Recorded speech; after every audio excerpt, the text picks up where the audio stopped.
Hello বন্ধুরা, তো তোমাদেরকে আমি একটা আগেরবারে ভিডিও বলেছিলাম যে আমি বেনারস যাচ্ছি। তো বেনারস আমি আজকেই যাচ্ছি। তো আমি তারপরে ঠাকুরকে মহাদেবকে প্রণাম করে আমি বেরিয়ে গেলাম রেল স্টেশনের উদ্দেশ্যে। তারপরে আমি রেল স্টেশনে তো চলে যাচ্ছি। তো আমাদের ট্রেন 5টায় আছে আর এখন বাজছে 4:30। তো আমরা এখন যাবো এখান থেকে আদ্রা। তারপরে যা হোক করে কষ্ট করে আমরা আদ্রা চলে এসেছি। তো আদ্রার থেকে এখন যাবো আসানসোলে। আসানসোলের ট্রেন আছে আমাদের 10:30টায়। তো এখন বাজে 9টা। সো তারপরে আমাদের আসানসোলের ট্রেন চলে আসে। তো আসানসোলের ট্রেনে আমরা চেপে যাই। তো এখন যাচ্ছি আসানসোল। তো তারপরে আমরা আসানসোলে চলে আসি। তো আসানসোলের থেকে আমাদের যাবো বেনারস। তো বেনারসের ট্রেন আছে আমাদের 6:30টায়।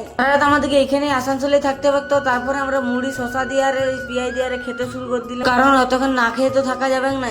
তারপরে আমরা চাদর পাতা নিয়েছিলাম, সেই চাদরগুলো মেলেই আমরা শুয়ে রাখলাম। আর এই যে ব্যাগ আমাদের পেছনেই আছে, কেউ নিয়ে হতেও লার ব্যাগ। তারপরে সকাল হতে ট্রেন চলে আসে আর এদিকে দেখি আমাদের ট্রেন অনেক আগে থেকেই লেগে আছে। তো তারপরে আমি ট্রেনে হালকা পাতলা করে চেপে গেলাম। বন্ধুরা, আমরা যে ট্রেনটা আছি সেই ট্রেনটা স্পেশাল হয় আর এটা লোকাল ট্রেন। আমরা প্ল্যাটফর্মে মুখ তো দিচ্ছি কিন্তু চা খাইনি। তো তাই একটা দাদু দেখছি বিকতে এনেছিল, তো তার কাছ থেকে আমরা 2টা চা কিনে দিলাম। তারপরে আসানসোল থেকে ট্রেনটা তো ছেড়ে দিল। তো আমাদের যেতে টাইম লাগবে 16 ঘন্টা। তো যেতে যেতে একটা পাহাড়ের সাথে দেখা গেলো। তো এমনি পাহাড়ে এক গাদা আছে। তো তোমরা যদি পুরো ভিডিওটা দেখো গাদা পাহাড় দেখতে পাবে। পাহাড়ের তলে গুফা আছে, সেই গুফার ভিতরে ট্রেন যাবে, সেটাও আমি তোমাদেরকে এই ভিডিও দেখবো। সো বন্ধুরা, এই পাহাড় দেখতে কেমন ইন্টারেস্ট লাগছে অবশ্যই বলবে কমেন্ট। चांद की चांदनी आसमां की परी शायरों के लिए तू है एक शायरी।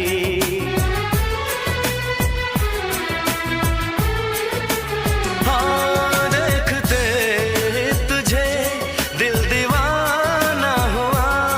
তারপরে পাহাড় দেখতে দেখতে দেখি একটা দাদু কলাই দিচ্ছে, তার কাছ থেকে আমি 10 টাকার কলাই নিলাম। আর এই পাহাড় দেখতে দেখতে আর কলাই খেতে খেতে সেই লেভেলে ইন্টারেস্ট। তো বলতে না বলতে গুহা চলে এলো। বন্ধুরা, এই গুহাটার ভিতরে যখন যাচ্ছিলাম খুবই ইন্টারেস্ট লাগছে। বন্ধুরা, গুহাটা পেরাতে না পেরাতে আবার দিকে গাদা পাহাড়। তো বন্ধুরা, এইদিকে শুধু পাহাড় আর পাহাড়। বন্ধুরা, এই পাহাড়টা দেখে খুবই ইন্টারেস্ট লাগছিল। আর এই ইন্টারেস্টে আমি তোমাদেরকে একটা গান শুনি।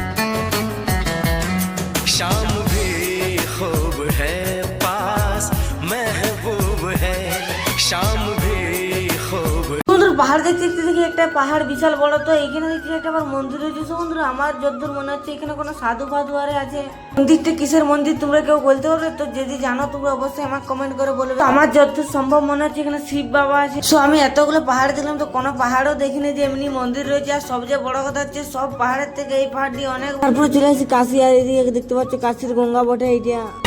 स्वर्ग से सुंदर लागे सहरिया मन में मिश्री घोले बनारस बम बम बोले। আমরা অনেক কষ্টের পরে চলে আসি আমরা বারাণসী। আর এদিকে দেখতে হচ্ছে পোস্টারটা কোনো বাংলার, এখানে সব সংস্কৃত আর হিন্দি। তারপর আমরা প্ল্যাটফর্মের বাইরে চলে এসে আর প্ল্যাটফর্মের বাইরে তোমরা দেখতে পাচ্ছ ভিউটা কেমন বটে। বন্ধুরা, আমি বেনারসে যত কিছু দেখবো সব তোমাদেরকে দেখাবো। দুর্গা পূজার প্যান্ডেল, কাশী বিশ্বনাথ, তারপরে হরিশ্চন্দ্র ঘাট, আরো অনেক কিছুই দেখাবো। বন্ধুরা, আজকের মতন টাটা বাই বাই। তো আরো আসছি পরের ভিডিওতে।